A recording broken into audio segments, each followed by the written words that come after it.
বাংলাদেশের মধ্যে কি এই মেলাটাকে সবচেয়ে বড় মেলা বলা যায়? এটাই বড় মেলা সবাই বলে। কয় বিঘা জমির উপরে হবে মেলাটা? 100 বিঘা। 100 বিঘা প্রায় জমির উপরে এই পুরা মেলাটা হবে। পাকিস্তান পিরিয়ডে গরুর গাড়ি ওই সড়কের ওই পার ওই পর্যন্ত আরো 100 বিঘা খালি গরুর গাড়ি ছিল। এই সে প্রেম ঘোষায় যার উপলক্ষে আমাদের নওগাঁ জেলার সবচেয়ে বড় যে মেলাটা অনুষ্ঠিত হয়, মেলাটা এসে তাদের হচ্ছে সবচাইতে দীর্ঘতম নওগাঁ জেলার মধ্যে যে মেলা সেটা এই মেলায়।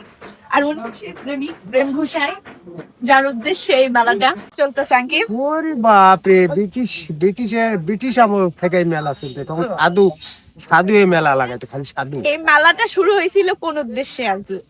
এই মেলা সাধুদের জন্য নাকি? মানে এই যে প্রেম ঘোষায় যিনি আছেন ওনাকে নিয়ে, তাই না?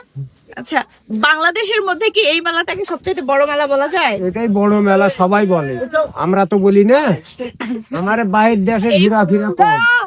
প্রায় মাঠ জুড়ে মেলার দোকানগুলো বসে, তাই না?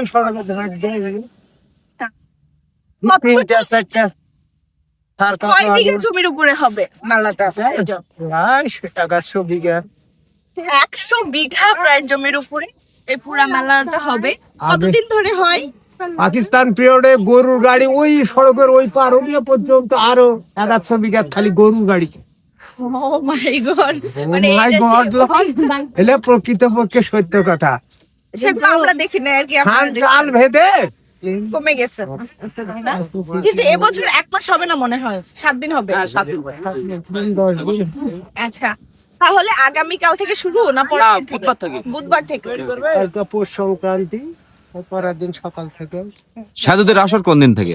বুধবার সকাল থেকে। তাহলে বুধবার থেকে মানে 7 দিন সাধুরা যারা আছে তারা সবাই এখানে চলে আসবে নাকি?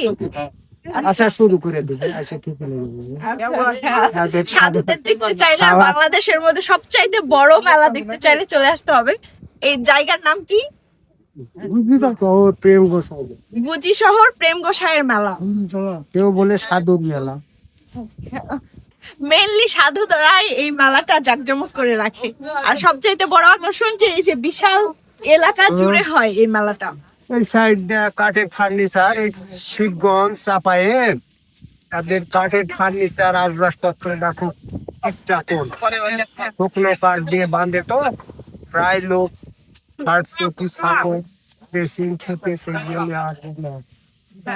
মানে সবকিছুই পাওয়া যায় এই মেলায়। গায়ের অনেক লোক ওই দেশত লাইনে আমার এই শিবগঞ্জের কাঠ পুকুরি সার লাগিয়ে বলে যে আঙ্কেরের দেশের জিনিস ভালো লাগে। আপনাদের দেশের তাহলে জিনিস ভালো নাকি? আমার দেশের না, তো একই অবস্থা। শিবগঞ্জ কোথায়? ওই চাপাই। মানে চাপাই নওগাঁ অনেক জেলার মানুষজন এখানে আসে সুন্দর সুন্দর এই জিনিসপত্র কেনার জন্য নাকি?